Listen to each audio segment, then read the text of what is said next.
नमस्कार जी। सत साहब जी। क्या नाम है बहन जी आपका? किस्मती दास से। बहन जी आप कहाँ के रहने वाले हैं? दिल्ली करावल नगर। बहन जी आपने संत रामपाल जी महाराज से नाम दीक्षा कब ली? 2012 में। बहन जी संत रामपाल जी महाराज से नाम दीक्षा लेने से पहले आप क्या भक्ति साधनाएं करती थीं? भगत जी हमने काल के लोक में काल की भक्ति करते, ब्रह्मा विष्णु महेश की भक्ति करते थे। फिर उसके बाद हमें मतलब गुरु बनाने की इच्छा हुई तो हमने गुरु बनाया कबीरपंथी, प्रतापगढ़ से थे। उनका नाम बैराग दास था। तो 1 साल हमने भक्ति करा, फिर हमें कुछ लाभ नहीं हुआ। जैसे मन के इच्छा नहीं पूरी हो रही थी, जैसे मन में कुछ टूटी थी। हमने कहा हमें तो गुरु बना लिए, फिर क्यों इतना दुखी रहते हैं। जैसे भूत प्रेत के बाधा रहता था और ओझा वैद्य बताते थे कि 21,000 लगेगा जब ठीक हो जाएंगे, तुम्हारे ऊपर कराया है किसी ने, घर में ही भूत प्रेत कर दिया, तुम्हारा कारोबार सब बंद हो गया। फिर हम लोग क्या करते थे, इधर उधर जाकर संतुष्टि नहीं मिलती थी। फिर कबीरपंथी में भी जुड़ गए, नाम भी ले लिया हमने बैराग दास से, उससे भी लाभ नहीं हुआ। तो फिर इन सब परेशानियों के बीच आपको संत रामपाल जी महाराज के बारे में जानकारी कहाँ से हुई? मतलब हमारे पति देव गए थे वहाँ लाल बाग इन्वर्टर लगाने, तो वहाँ गुरु गोविंद के फ़ोटो लगा हुआ था। तो उन्होंने बोला कि ये हाँ कबीरपंथी आप भी हो? बोले हाँ जी। तो बोले हम भी कबीरपंथी हैं। तो बोले कि कबीरपंथी हो कहाँ से? तो इन्होंने बताया हमने प्रतापगढ़ से नामदान लिया है। तो बोले कि हमारे पास एक ज्ञान गंगा है, आप ज्ञान गंगा पढ़ो, उसमें बहुत सारा ज्ञान है। जैसे गीता वेद पुराण शास्त्र से अनुसार भक्ति बताते हैं हमारे गुरुजी। ये भक्ति करोगे तो अपने गुरुजी को भूल जाओगे। तो बोले कि ऐसी क्या बात है ज्ञान गंगा में? तब उन्होंने दिया ज्ञान गंगा। हमारे पतिदेव ले आए ज्ञान गंगा पुस्तक। 1 साल हम लोग पढ़ते रहे। फिर पढ़ के हमें उसमें फ़ोन नंबर लिखा हुआ था। फिर हम लोग सतलोक आश्रम बरवाला पहुँच गए। वहाँ से हम लोग संत रामपाल जी से नामदान लिया।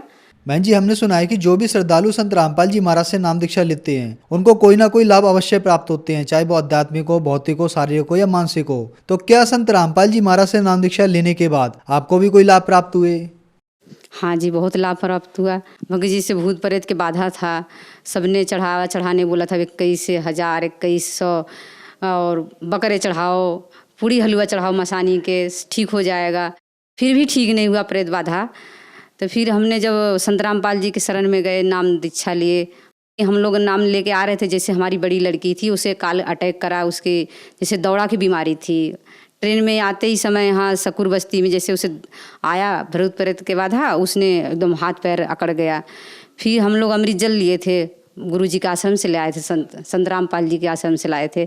फिर उसके पिलाए, तुरंत उसे होश आ गया। संत रामपाल जी की दया से हमारी लड़की जो थी उसे मिर्गी दौड़ा आता था, वो ठीक हो गई। और लड़का हमारा 18-19 साल के घर से नाराज होकर भाग गया 12 बजे रात के। फिर उसे संत रामपाल जी मिले तो वहाँ बोले कि बेटा तू ऐसा इतनी रात के तू कहाँ से यहाँ घूम रहा? तो बोला कि मैं घर से नाराज़ होके आ गया। बोले कि घर से कोई नाराज़ होके आता माता पिता से? अच्छा घर चला जा। तो बोला कि मैं घर नहीं जाऊँगा। बोले घर चला जा, ये ट्रक जा रहा है, ट्रक पे बैठा दिए उसे, कह रहे हैं इसे वहाँ भजनपुरा छोड़ देना इस लड़के के। तो ट्रक वाला लाया, भजनपुरा छोड़ के गया। फिर 2 बजे रात घर आया। तो हमने बोला तू तो घर से नाराज़ होके गया था, कैसे आ गया? बोला कि एक लंबा चौड़ा आदमी मिला वहाँ, बोला कि तू यहाँ क्या कर रहा रात को? तो बोला कि मैं घर से नाराज़ होके आया। तो बोले कि घर से ऐसे कोई नाराज़ होके आता है? तो जैसे लग रहा था, वो बताया कि मुझे जैसे संत रामपाल जी महाराज एकदम बिल्कुल लंबा चौड़ा गुरु जी की तरह थे। फिर ट्रक पे बैठाया मुझे, बोले घर चला जाओ, आज के बाद नाराज़ होकर नहीं आते घर से माँ बाप से, जा घर पे जा। फिर आया घर पे। और जैसे हम लोग जब नाम लेके आए संत रामपाल जी से, तो जाप कर रही थी दोपहर में। तो ऐसे ही बैठे बैठे जाप करते करते मेरी आँख लग गई। तो हम दूत आए, मुझे उठा के ले गए। फिर वहाँ गई, लाइन में लगी थी, सब लाइन में लगे पड़े थे, जैसे बूढ़े जवान बच्चे छोटे छोटे सब रो रहे थे, बिलक रहे थे। उसी लाइन में मुझे भी लगा दिए। तो बोले चल लाइन में लग जा तू भी। तो मैंने कहा कि मैं लाइन में क्यों लगूँ, मैं तो गुरु बना ली हूँ, कबीर साहब की बेटी हूँ। तो बोले कि कबीर साहब की बेटी है, तेरे गुरु कौन से हैं? मैंने कहा मेरे गुरु जी संत रामपाल जी महाराज हैं, बरवाला में रहते हैं वो। तो बोले कि झूठ बोल रही, मंत्र बता। फिर मैंने कहा मंत्र तो मुझे याद नहीं है, जैसे हमारे गुरुजी कार्ड देते हैं, उस कार्ड पे मंत्र लिखा रहता है, वो हम जाप करते हैं। बोला झूठ बोलती है। फिर बोला देख मेरा भैंसा मंत्र बोलेगा अभी। वो भैंसा बोलने लगा, पहला मंत्र बोला। फिर मुझे याद आया, हाँ हाँ यही हमारे गुरुजी ने मंत्र देते हैं, जैसे संत रामपाल जी महाराज। तो बोला ठीक है इसे छोड़ दो, नहीं तो हम लोग भी मारे जाएंगे। फिर वहाँ से मुझे छोड़ दिए, गड़गड़ गड़गड़ एकदम गोल गोल घूमते घूमते नीचे आई, मेरी आँख खुली। मैंने कहा हे बंदी छोड़, मैं कहाँ पहुँच गई थी। फिर मेरी आँख खुली, मैंने कहा हे भगवान, मैं तो आज मर गई थी, मुझे तो परमात्मा गुरु जी जीवन दान दिए संत रामपाल जी महाराज। एक लाभ और है मेरे पास, बता रही हूँ परमात्मा की दया से।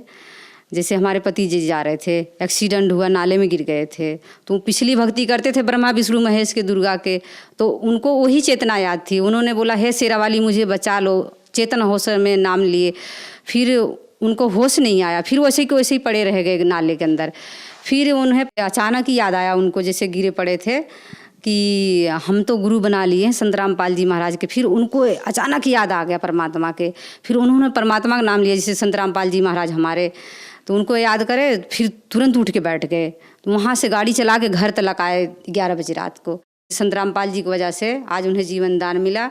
बहन जी, संत रामपाल जी महाराज से नाम दीक्षा लेने के बाद आपकी लड़की की मिर्गी की बीमारी ठीक हुई और संत रामपाल जी महाराज ने आपको और आपके पति को जीवन दान दिया। इसके अलावा संत रामपाल जी महाराज से नाम दीक्षा लेने के बाद आपको बहुत सारे लाभ प्राप्त हुए। तो जो श्रद्धालु आज आपको देख रहे हैं, आप उनको क्या संदेश देना चाहेंगी? संदेश तो यही देना चाहते हैं, संदेश क्या कि प्रार्थना ही कर सकते हैं उनसे, कि जैसे हम मनुष्य के जीवन पाके सत भक्ति करते नहीं थे, देवी देवता के चक्कर में बर्बाद होते गए, कारोबार हमारा लूट गया, मकान बिक गया, जैसे हम बर्बाद हो गए वैसे आप मत बर्बाद हो। संत रामपाल जी महाराज के चैनल पे सत्संग आता है, देखो, और वेद अनुसार गुरु जी हमारे भक्ति देते हैं, करो और मनुष्य के जीवन सफल बनाओ। धन्यवाद बहन जी। सच्चाई भगत।